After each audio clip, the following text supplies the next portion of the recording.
Marshal Prashant Bharadwaj, DGMS Air and President of the Indian Society of Aerospace Medicine, Marshal Chandrasekhar, SASO Training Command, PMOs of all commands, past presidents of the society, aerospace medicine veterans, senior members of the society, senior dignitaries from DRDO, ISRO, aviation industry, delegates from friendly foreign countries, all those who are logged in for the online session, conference delegates, ladies and gentlemen, good morning to all of you. As the society's chief patron, it gives me immense pleasure to be amongst you on this glorious occasion of the Diamond Jubilee Conference. The members of the society have always strived to provide comprehensive aeromedical solutions to the challenges faced by the unique and rapidly expanding Indian aerospace domain. From the early days of the first supersonic fighters in the 60s to the highly maneuverable platforms of the 80s, from long duration flying challenges to those of night vision goggles on helicopters, the community has worked tirelessly to establish suitably modified selection, training and medical evaluation processes. I am aware that the Indian Society of Aerospace Medicine has supported excellent scientific aeromedical research to keep the pilot and machine in fine fettle.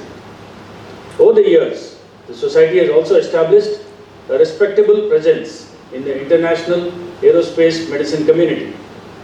The aviation medicine specialists have played a prominent role in addressing complex man-machine integration issues, a role that will become more important as we further progress among the Atmanirbhar drive of the nation. Today, we stand at the threshold of a technological explosion that will have a disruptive effect on the way future wars are fought. These technologies will encompass conventional kinetic means merged with non-kinetic, non-lethal means spread across the cyber, information and space domains. This rapid infusion of technology throws up new challenges. The foremost challenge is to prepare the human mind to rapidly and comprehensively adapt to these technologies. A simultaneous challenge is to identify the new emerging physical and mental stressors associated with the use of this new technology. Finally, the integration of aeromedical paradigms towards optimizing human performance in this uncharted environment will need to be looked into. Let me highlight some examples in the aeromedical domain to elucidate what I mean. The era of conventional air combat in the form of dogfights is fast receding with the introduction of long-range, beyond visual range weapons. Sustained high-G maneuvering is likely to reduce, but significant use of the mental faculties to develop a very high level of situational awareness will increase. Would this change the need for extensive high-G training and replace it with more intensive training in the mental information processing? How would network-centric air operations change the conventional cognitive and decision-making tasks of aircrew in the cockpit? Domain awareness and remote decision-making training would need to be the focus to address the needs of remotely piloted air operations. Continuous and sustained air operations would need further optimization of human performance. Aeromedical experts must study and provide solutions to address these needs. It is my firm belief that as more technological sophistication occurs in air operations, more would be the need to train the minds of human operators. Technological advances will also bring in more operators such as fighter controllers, air defense weapon operators and mission planners in the operational loop. Performance optimization of these operators also needs to be looked into. Introduction of automation in the past has taught us that technology can be a double-edged weapon. It reduces human workload on one hand, but can potentially introduce more errors. The recent accidents of the Boeing 737 MAX aircraft have amply proved this point. Hence, with automation and newer technology, the role of human beings in air operations may reduce in certain areas, but will also increase the importance of hitherto unknown human factors.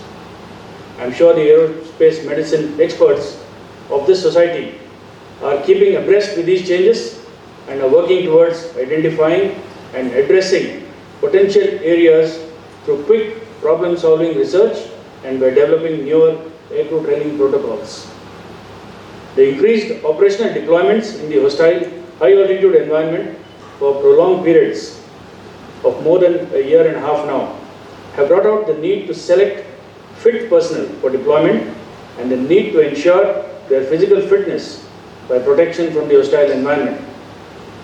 We have achieved this well due to sustained medical support provided by this fraternity.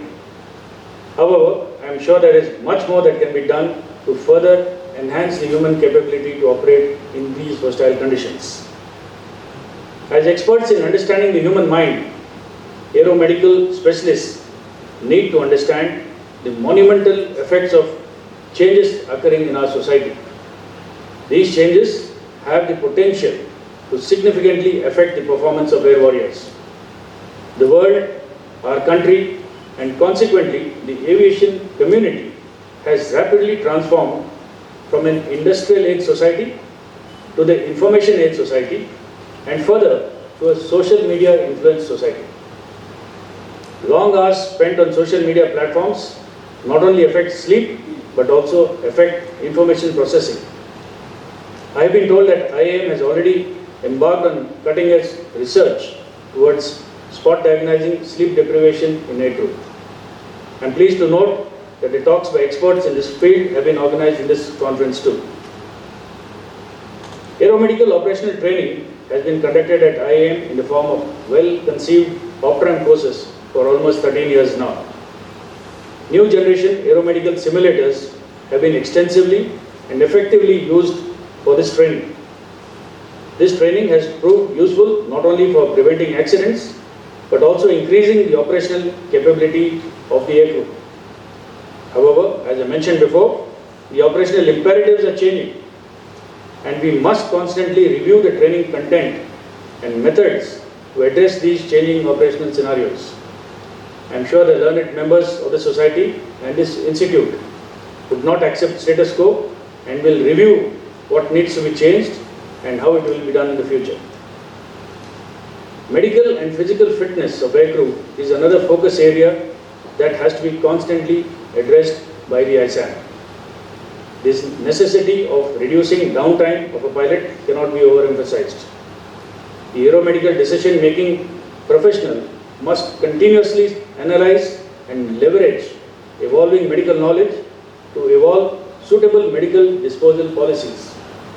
I am pleased to note that in 2020, new medical disposal policies have been introduced that move towards the same.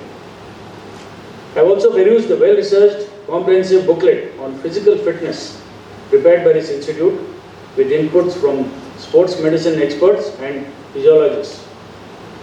The booklet prescribes easy to practice fitness routines for aviators, and I not only urge, I insist that all aviators follow them earnestly in all the squadrons.